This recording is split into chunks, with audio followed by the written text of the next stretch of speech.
The story so far. It is the end of the 19th century, a time of revelation at Fallen Arches, the home of the Cliffhanger family. Possibility Brown, who was believed to be nothing but a gardener, has revealed that he is in fact Lord Cliffhanger's long-lost brother, Edgar. Whoa there! Cliffhanger, the carriage awaits. Coming, Edgar. Just locking the door and setting the man trap. Lovely day for it, sir. Both suns shining on high. Both sons? Come along, Clapp. Let's be off. Oh, I'm sorry, sir. There's only room for 3 in the carriage. One of you'll have to stay here. There's only 2 of us. You'll have to excuse Clapp. He suffers from severe double vision. Some sort of groom, is he? Hardly. He's our driver.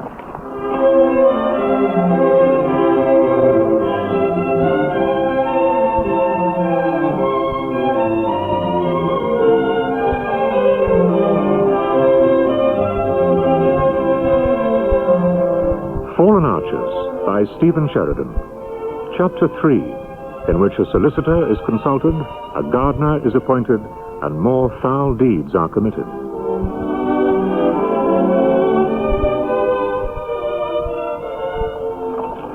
You know, Edgar, I still don't understand why you wound your way into Fallen Arches disguised as a gardener. Gave me the opportunity I needed to obtain the documents that prove Fallen Arches is rightfully mine. When I become Lord Cliffhanger, I intend to make you pay for the suffering I have endured. If you become Lord Cliffhanger, we haven't heard what Shepherd has to say on the matter. Is he any good, the solicitor of yours? Aubrey Shepherd has the finest legal mind in existence. I've known him for years. Sane, is he? Sane? He's as sane as I am. Watch out for that wall. Sorry, I could have sworn there was a gate next to that other one. In the beginning, I created the heaven and the earth, and I said, let there be light, and there was light. Come in. Good morning, Shepherd. Lord Cliffhanger and his brother. Come in, take a pew. How are you? God is always perfectly well, thank you. I thought you said he was sane. And so he is. He just happens to believe he's God, that's all. Apparently it's quite common among solicitors. I'm just breaking in a new pair of shoes, so don't be alarmed if I appear to be moving in a mysterious way. Can we please get on? If we must, being omniscient, I already know what's going to happen, so this is all rather boring for me. We want your judgment on which of us is the legal Lord Cliffhanger. Edgar here claims he is, just because he happens to be my brother. But I say he forfeited his right to the title when he ran away from home 30 years ago. He can't just reappear and take away my property. Under normal circumstances, that would be perfectly true. I knew it. However, these documents, taken from your safe, complicate matters. They show you used trickery and deceit to dispose of your brother. Using these papers, it's easy to piece together what happened. I could almost picture the scene 30 years ago. It is the day of your father's funeral. A chill wind whips across the cemetery as you bid farewell to the last mourner. I'm so sorry about your father. That's all right. I never liked him very much. I'm afraid he's jealous. Father left everything to me in his will. Jealous? Nonsense. You enjoy your inheritance, Edgar. I hope you'll be very happy. But you had no intention of letting Edgar inherit. That very afternoon, in a filthy old tavern, you plotted his disposal. So you understand clearly what you have to do? Oh, yes, of course, sir. You want me to kill your brother? No, not kill him. Kidnap him. Right you are, sir. Just kidnap him. What if he struggles? Can I kill him then? No, I don't want his death on my conscience. Oh, all right then, all right. I won't kill him. Good. Not unless I have to. That very night, as Edgar knelt saying his prayers, Heavenly Father, thank you for making me so rich. he was struck down from behind. On your instructions, Edgar was carried to the ship of Captain Green, the leader of a ring of white slave traders. Arr, come on, you scurvy barnacle. Eat some of this rat soup. I don't want my property starving to death. How dare you, sir? I am not your property. Oh, yes, you are. Your brother sold you to me. What happened? My brother? That's right. So you're mine, young sir. All mine. With Edgar out of the way, you inherited the Cliffhanger title and estates. For 30 years, you have enjoyed the rank and privilege that should have been his. Yes, whilst you luxuriated at Fallen Arches, I was sweating and toiling in the colonies. I had nothing to eat but soil, nothing to sleep on but a length of string stretched between two trees. But your suffering is at an end. Ah. It is my considered opinion that your claim to the title is legally valid. Congratulations. You are now Lord Cliffhanger. Oh, thank you, Mr. Shepherd, thank you. What about me? I'll be left with nothing. Silent sinner. Be grateful I haven't turned you into a pillar of salt. Donuts! Dexterine donuts here! I'm ruined, Edgar. Whatever is to become of me. I'd say you have two choices. Either you take to the streets as a beggar, whereupon you shall probably starve to death, or you return to Fallen Arches with me, as my servant. Serve you? Never. I'd sooner cover myself with gravy and walk through a tribe of cannibals. As you wish. Clap, are you ready to take me home? Hang about, I've only got 2 pairs of hands. Right, here we go. Goodbye, brother. Enjoy your inheritance, Edgar, while you still can. Care for one of my ring donuts, sir? Now, where did I put that grail? Enter. Shepherd, it's me again. Ah, the former Lord Cliffhanger. Come in. But, oh, what are you doing? You're eating my halo. What? This? It's only a donut. Oh, you gave me a terrible shock. What do you want? I'm a desperate man, Shepherd. I must know if there's any way in which I can regain my title and estate. There are 2 ways. One is if your brother suddenly dies. Really? But don't get any ideas. I take a dim view of fratricide. Remember what I did to Cain. And the other way? You would automatically re-inherit if your brother was declared insane and committed to an asylum. But that's hardly likely. He seems as sane as you or I. Perhaps. Do you know the names of any good psychiatrists? You could always try mine. Next. Good morning, Dr. Woodcock. Ah, Mr. Darling from Fallen Arches. It must be nearly a day since your last visit. What on earth do you want this time? I want you to put my legs in plaster. Why, are they broken? Well, not really, no. I see. I did stub a toe last Tuesday. Don't you think putting plaster casts on both your legs is rather an extreme treatment for a stubbed toe? It would set my mind at rest. A good butler has to be prepared. Suppose I was serving dinner at Fallen Arches when suddenly my legs fractured in several places. My plaster cast would come in very handy then. Darling, over the years I have patiently indulged your passion for prosthetics, supplying you with several artificial limbs, a case of glass eyes, and various trusses, none of which you need. However, I must draw the line at encasing 2 healthy legs in plaster. Oh, but you must. They'd set off my new toupee so well. Here, Dr. Woodcock. Oh, Silas Dirt, how dare you come bursting into my surgery like this? Can't you see I'm busy? Have you heard the news? It's all over town. Lord Cliffhanger's been deposed. His brother's taken over at Fallen Arches. Well. It looks as if you have a new employer, Mr. Darling. I don't believe it. I don't believe it. Oh, but it's true and perfectly legal. I am now Lord Cliffhanger. This house and all its land belong to me. But where is my husband? He elected to stay in London. He left me to dispose of you along with the rest of his junk. Enter.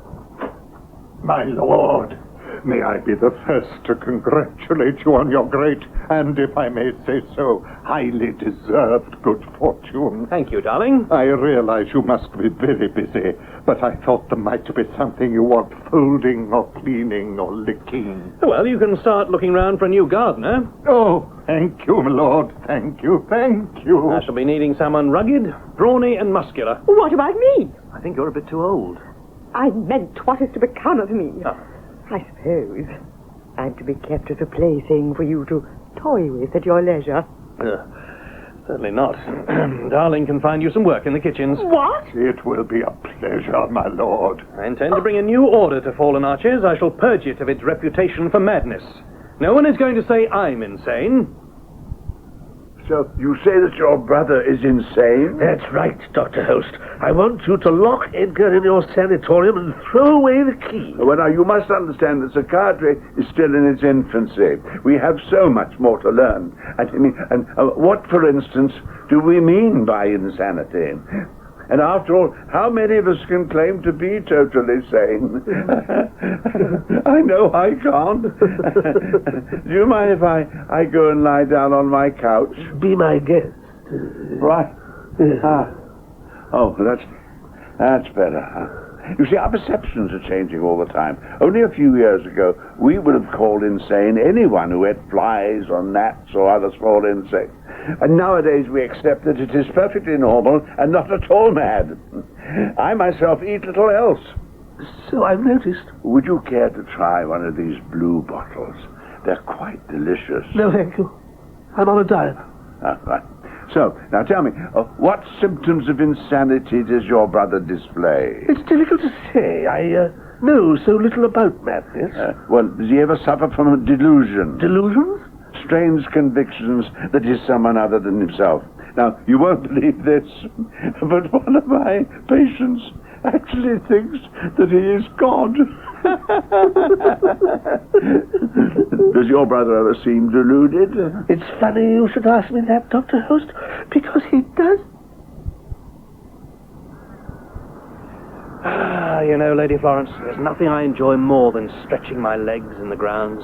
Of course, they belong to me now. Your legs? The grounds, Lady Florence. Acre after acre of rolling parkland.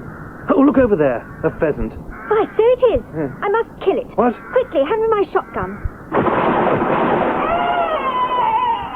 You know, Uncle Edgar, I'm awfully grateful that you decided to make me your ward. Oh, there's no need to thank me, Florence. All right, then. Well, you can thank me a little bit, if you like. No, I don't want to embarrass you. Well, you look at the size of that pheasant over there. That's the butler, Uncle Edgar. Then why is he trying to lay an egg? He isn't. He's only bending to adjust his surgical stockings. Excuse me for disturbing you, my lord. There's a Mr. Turret up at the house. He says, could he speak with you at once? Fascinating. You say your brother suffers from the delusion that he is a gardener? That's correct, Dr. Host. For days he wandered around with a fork and spade, calling himself Possibility Brown. But surely this is all part of his cunning plan to break into your safe. I'm sure it went deeper than that. He was like a man possessed. You didn't see the passion with which he touched his tubers and handled his hoe. But even so, I am not sure this proves him insane. Most of us, from time to time, dress in country attire, affect a rustic accent, and fondle compost. I myself have done so on many occasions. Can't you lock him up anyway? Oh, no, I'm afraid I can't. I can't just commit your brother to an asylum just because you want me to. It seems very hot in here. I think I'll just fan myself with my checkbook. Well, on the other hand, if he's as unbalanced as you say, he could do himself real harm. Precisely my concern. I'm very worried. Your compassion does you credit. Make the check payable to Dr. Arthur Holst, M.D. Arthur Holst. Now, I shall travel to Fallen Arches and demand an interview with your brother, and if he's showing any sign of horticultural tendencies, I'll have him in the straitjacket quicker than you can say bedlam. Shall I come with you? But no. Better if you remain here. I'll take my assistant Willis with me. Yes, here he is now. Eh? I can't see anyone? But of course you can't. Willis is quite invisible to everyone except me.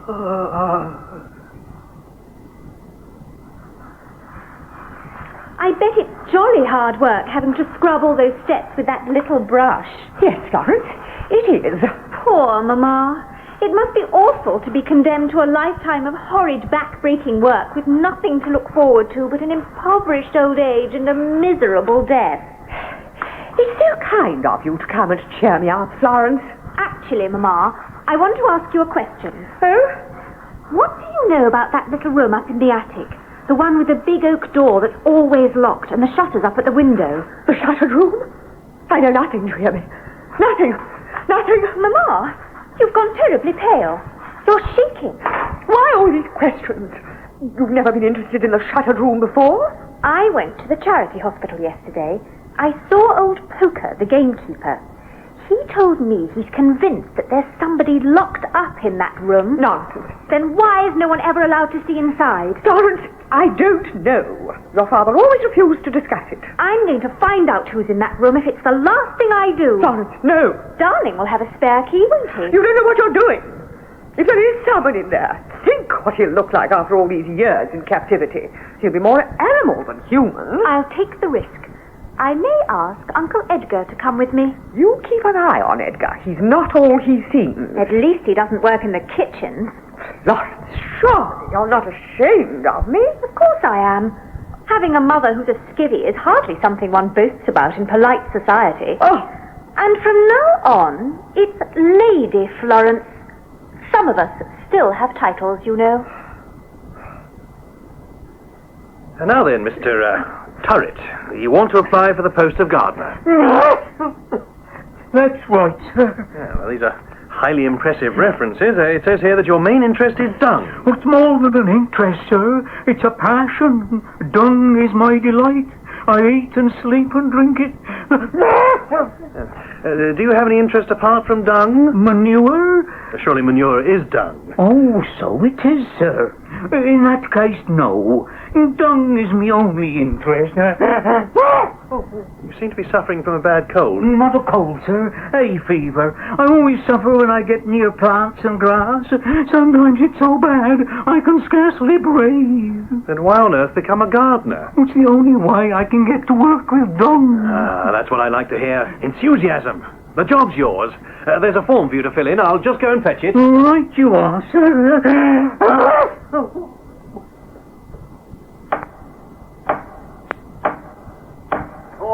All right, I'm coming. Don't knock the house over. Oh, you ought to try one of these houseflies, Willis. They're quite delicious. May I help you, sir? Good morning to you. I wonder if we might have a word with the new Lord Cliffhanger. I suppose you're here about the gardening. The gardening? Oh, yes. I'm afraid you're too late, sir. Well, I'll be the judge of that. Where's his lordship? He's in his studies. Thank you. You've been most helpful. Come along, Willis. Come along. I wonder what sort of dung they use here. Good morning, Lord Cliffhanger. Oh, I'm not Lord Cliffhanger. What's that? I'm his gardener. Now, enough of this pretense. Your own butler sent us in here to you. I got no butler. I can't afford one. Not on the money I earn from gardening. Right, that does it. You're coming with me. Get your hands off me. Quickly, Willis, grab his legs. We'll carry him outside. Help! I'm being kidnapped by a lunatic. It's no good trying to pull away. I have the strength of a madman. Now get into my carriage. No. Driver, take us back to the whole sanatorium and hurry. We've got a bad case here.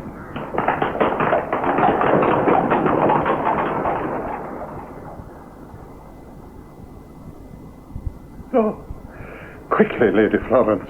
Help me to a chair. Darling, whatever's the matter? All I did was ask you for the key to the shuttered room. That room hasn't been unlocked for 40 years. Your father swore he'd kill the man who opened its door. What is it he's got locked in there? I must know. Where's the key? My lips are sealed. I'm willing to pay for it. Lady Florence, you shock me. To accept a bribe would be contrary to my strongly held religious beliefs. 10 guineas. 20. I don't have 20. Perhaps there's something else I could do for you. Well, let me see now. You're very friendly with Dr. Woodcock, aren't you? Oh, him. Well, in that case, there is something you can do. My dear Lord Cliffhanger, it seems that I do owe you an apology. You do? Forgive me for ever doubting you. Your brother Edgar is clearly quite insane. He's a very sick man. That's wonderful news. Well, he's downstairs in a padded cell. Would you care to see him before you go? No, thank you. Mad people always depress me. I don't know how you can stand working in an institution for the insane. Oh, well, I've always felt quite at home here. It's me stomach, Dr. Woodcock. Let me see. Now, does this hurt? Was that yes or no? Tell me the worst. What's wrong with me? Have you heard of chronic peritonitis? Yes. Well, it definitely isn't that. Take a couple of these and you'll be fine. Good afternoon, Dr. Woodcock. Ah, Lady Florence, what a delightful surprise. I know. I'm not interrupting you, am I? No, this isn't a private patient. I want to ask you a favor. Ask it. I'm yours to command. I'll get dressed now, Doctor. Will you come with me to Fallen Arches? What, now? I'd be very grateful. I'd be honored. We could walk in the gardens and talk of life and love and the size of your dowry. Start popping me clothes on, shall I, Doctor? You'd better bring that bag of plaster of Paris. Plaster of Paris? That's it. Come on, Doctor. Don't dally. After you, Lady Florence. Feel a bit of a fool standing here with nothing on. I'm just coming! About time. Hang up my hat, woman. Cliffhanger. Hello, my dear. Why are you opening the front door like some common servant? I am a common servant, thanks to you. Nonsense. Now I'm disposed of Edgar, life will return to normal. Disposed of him? Who was that at the door? Oh, Edgar. It can't be. Welcome back, brother. Cliffhanger, you look faint. Come and sit down. Put your head between your knees. Oh, I said your knees, Cliffhanger. That's it. I knew you'd come crawling back here sooner or later. Have pity on me, Edgar. I know I did you wrong all those years ago, but do you not think my conscience has tormented me for it every hour of every day? No. Well, I suppose not. If you want to stay, you'll have to work. I dare say the butler can find you something filthy to do in the kitchens. I think the time has come for drastic measures. Florence, is that you sitting in my armchair? Why did you come and sit on my knee instead? No, thanks. Dirt! How did you get in here? With a crowbar. I've just taken the weight off my foot. Very comfy chair, this. Back home, all I has to sit on is a pointed stick. What do you want, Dirt? I thought we'd have a chat about my reward. Your reward for doing what? Helping you get back your inheritance. It was my cunning brain as fought to disguising you as the gardener, and I forged all your references. You would never have got your hands on them documents you needed if it hadn't been for me. Well, what of that? You promised you'd reward me when you became Lord Cliffhanger. You said you'd make me rich. Why, you avaricious amputee, I wouldn't give you money if you paid me. What? But you vowed I'd be wondrously wealthy, able to woo women and vic me victual with wine instead of water, without working or worrying where me weekly wage was coming from. That's easy for you to say, Dirt. But you can't prove I promised to give you a shilling. You double-crossing villain. Furthermore, if you're not off my property in 1 minute, I'll have a couple of footmen throw you in the pond. You wouldn't dare. You'll pay for this, do you? No one got his sailor's shirt and lives. There we are, Mr. Darling. The plaster's almost set. Oh, thank you, Dr. Woodcock. Thank you. I've kept my part of the bargain, darling. Now it's your turn. Will you give me the key to the shuttered room? No. But you promised! Well, the problem is I can't remember where I put the key. I'll have to search high and low for it, and I can hardly do that with both legs in plaster. Well, when are you having the casts removed? Oh, I think 5 or 6 weeks' time. 6 weeks? Until then, I'm completely helpless. In fact, I'll need someone to carry me down to the kitchens. Darling, you weigh more than an elephant in concrete slippers. Don't be impertinent. I'm as light as a feather. It's all this plaster that's heavy. Put me down in my armchair. Carefully. Oh. It feels very cold. What does? The temperature. It seems to have suddenly dropped. Well, you'd better chop some wood for the fire. Where's the axe? In the first aid box. I like to keep it handy in case I have to perform an emergency amputation. It's not there. That's very odd. Well, you better take the bread knife and do the best you can. 10th of May, 1890. Having finally regained my inheritance, I can at last look forward to a contented and prosperous old age. Come. Oh, it's you. What do you want? I'm trying to write my diary. Why are you carrying that axe? Keep back. You'll never get away with it. You're mad. No! No! Ah! Ah! An evil-looking old bird. How dare you? I meant that owl up there. Country folk do say a screeching owl presages death in the family. Superstitious nonsense. Oh! What are you doing? I'm trying to load these heavy logs onto my back. That's no job for a lady. Here, let me help. Oh, thank you. I'll load them onto your back for you. Don't I know you, young man? The name's Quint, ma'am. Sergeant Quint of Her Majesty's Police Force. Of course. You were involved in that unfortunate business last Harvest Festival. Cliffhanger accidentally donated a box of rat poison to the church appeal and almost wiped out the entire parish. Happy days. Why are you here now? I am investigating the mysterious disappearance of one Obadiah Turret. According to his wife, he came here to apply for the gardening job. She hasn't seen eyed nor heard of him since. I just wanted a quick word with the new Lord Cliffhanger. Oh, well, follow me.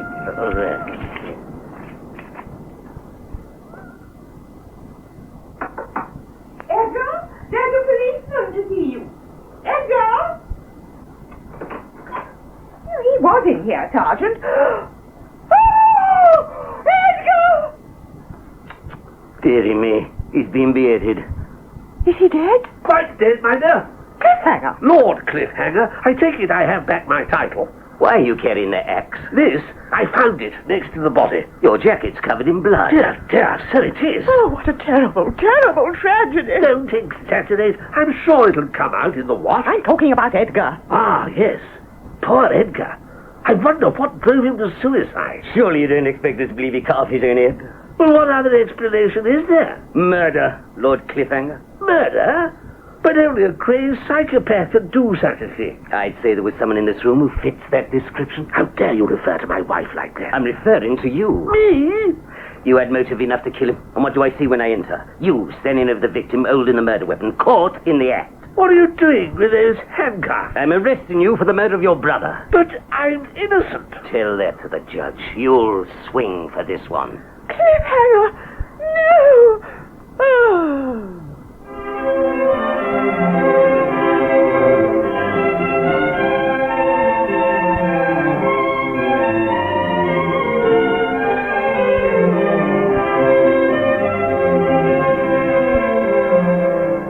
In that episode of Fallen Archers, you heard Robert Lang as Lord Cliffhanger, Annette Crosby as Lady Cliffhanger, James Cossins as Darling, Geoffrey Whitehead as Dr. Woodcock, and William Squire as Turret the Gardener.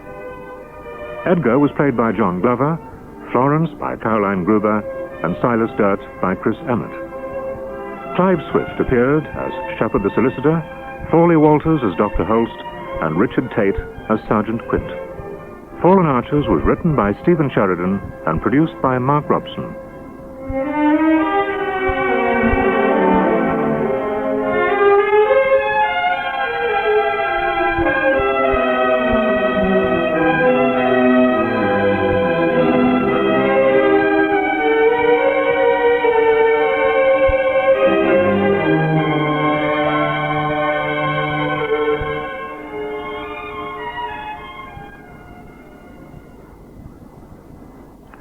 There have been a number of inquiries about the theme to Fallen Archers.